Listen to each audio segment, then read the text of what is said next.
হে মাধব, এই সংসারের মিথ্যে মায়ায় জড়িয়ে নিজের মনের অজান্তে অনেক পাপ কর্ম করেছি আমি।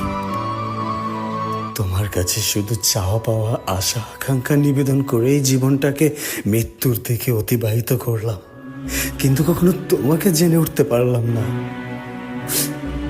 তোমার এই পাপী সন্তানকে ক্ষমা করো মাধব। আর আমার এই পাপ কর্মের জীবনের শেষ চাওয়া একটাই, মৃত্যুর আগে যেন তোমাকে জানতে পাই।